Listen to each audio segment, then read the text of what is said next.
Walaupun saya pernah mengalami beberapa kali kejadian yang cukup mengerikan seperti tabrakan dan lain-lain, tapi itu pun tidak membuat saya cukup.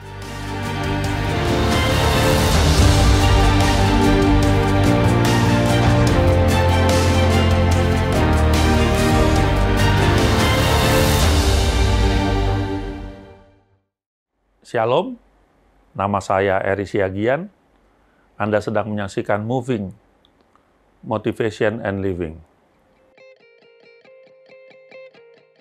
Dahulu sebelum saya boleh dibilang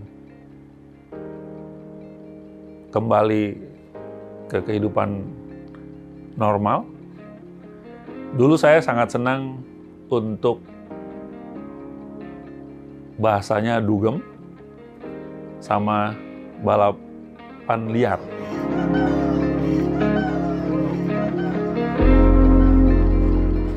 Jadi itu biasanya kami lakukan Rabu malam, Jumat malam, Sabtu malam, dan kadang-kadang Minggu malam juga masih berlanjut. Itu terjadi cukup lama, ya, jadi berulang setiap minggu dari satu tempat pindah ke tempat lain, ya. Tetapi di hari Sabat saya tetap ke gereja.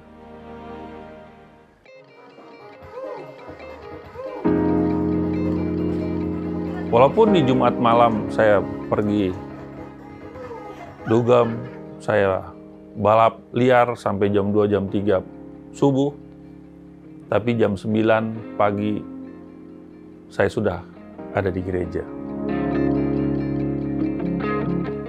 Itulah kehidupan yang dulu, ya. Dan saya tidak sendiri tentunya. Saya bersama dengan teman-teman yang ada yang satu gereja, ada yang di gereja lain. Ya, itulah kami dahulu, ya. Kami bisa pergi dalam satu malam, tiba-tiba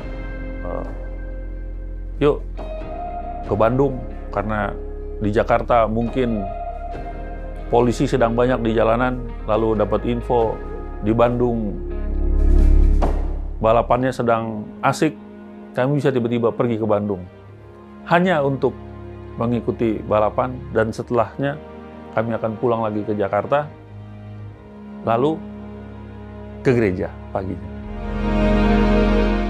Itu kami lakukan berulang kali, dan saya tidak tahu apa yang membuat saya akhirnya merasa sebetulnya cukup. Cukup, ya, cukup. Tidak ada hal yang spesifik mengapa saya cukup. Walaupun saya pernah mengalami beberapa kali kejadian yang cukup mengerikan seperti tabrakan dan lain-lain, tapi itu pun tidak membuat saya cukup. Ya, tetapi dengan tidak ada hal apapun, saya mencapai satu titik harus sudah cukup. Dan saya tidak bilang saya sudah sangat rohaniawan, sudah sangat benar, ya. Tapi boleh saya katakan bahwa saya sudah meninggalkan itu semua saat ini. Bukan saat ini, sudah cukup lama juga saya tinggalkan. Dan saat ini saya lebih fokus untuk berada di lingkungan gereja, melayani di lingkungan gereja, terlibat banyak dalam kegiatan-kegiatan di gereja, ya. Pokoknya apapun yang ada di kegiatan gereja akan menjadi satu prioritas dalam kehidupan saya saat ini. Saya tidak bisa mengatakan jangan lakukan itu saat ini, ya. Karena saya yakin teman-teman tentu sudah tahu apa yang sebenarnya Tuhan inginkan.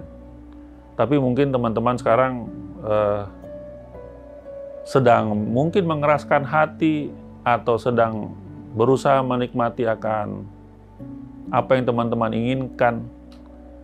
Tapi jika teman-teman suatu saat mendengar suatu panggilan tanpa ada satu kejadian, misalnya seperti yang saya rasakan cuman muncul kata cukup, saya harap teman-teman mau mendengarkan panggilan hati yang mengatakan cukup dan kembali untuk melayani Tuhan dengan lebih baik lagi.